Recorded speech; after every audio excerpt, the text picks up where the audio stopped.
I asked you what question would you ask an AGI system once you create it, and you said, "What's outside the simulation?" is the question.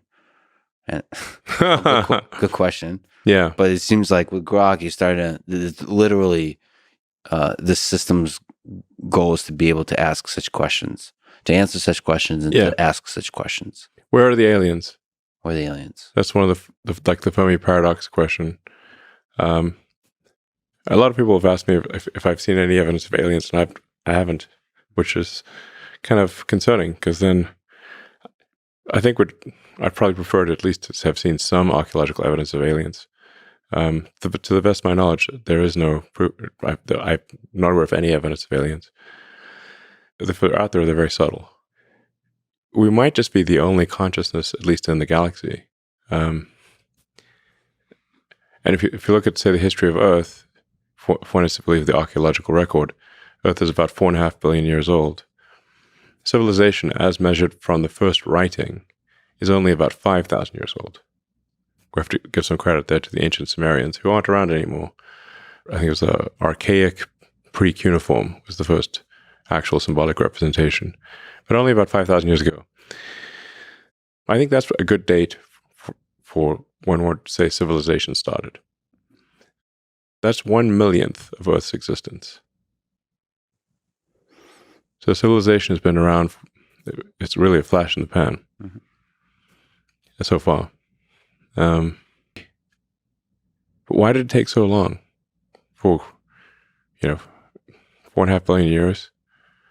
For the vast majority of that time, there was no life, and then there was archaic bacteria for a very long time, and then you had mitochondria get captured, multicellular life, differentiation into plants and animals, life moving from the oceans to land, mammals, higher brain functions. And the sun is expanding slowly, but it will overheat. It will heat the Earth up at some point in the future, boil the oceans, and Earth will become like Venus, where no life as we know it is impossible. So if we do not become multiplanetary and ultimately go beyond our solar system, annihilation of all life on Earth is a certainty. A certainty. And it could be as little as, on the galactic timescale, 500 million years. A long time by human standards, but that's only 10% longer than Earth has been around at all. Mm-hmm. So if life had taken 10% longer to evolve on Earth, it wouldn't exist at all. We got a deadline coming up. Yeah. Better hurry. But that said, as you said, intelligent life on Earth developed a lot of cool stuff very quickly. So yes. It seems like becoming a multiplanetary is almost inevitable, unless we destroy. We need to do it. It's not. I mean, I suspect that there. If we are able to go out there and explore other star systems, there's a good chance we find a whole bunch of long dead one planet civilizations. Yeah, that never made it past their home planet. That's so sad. Yeah, sad. Also fascinating. I mean, there are various explanations for the Fermi paradox, and one is just there are these great filters which civilizations don't pass through, and one of those great filters is: do you become a multi-planet civilization or not?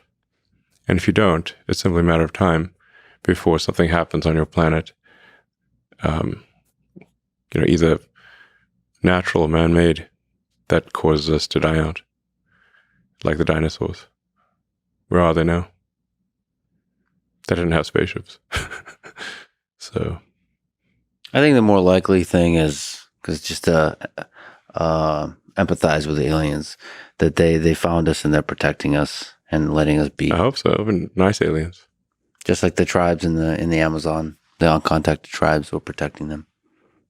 That's what. That would be a nice explanation. Or you could have like what was it? I think Andre Karpathy said it's like the ants in the Amazon asking, "Where's everybody?" Well, they do run into a lot of other ants. That's true. They have these ant wars. Sounds like a good TV show. Yeah, they literally have these big wars between various ants. Yeah, maybe I'm just dismissing all the different diversity of ants. You should listen to that Werner Herzog talking about the jungle. It's really hilarious. Have you heard it? No, I have not. It's awesome. But Werner Herzog is away. You should play it for the, you know, as an interlude in the. Yeah. It's on YouTube. It's awesome. I love him so much. Yeah, he's great. Was he the director of Happy People, Life in the Taiga? I think also.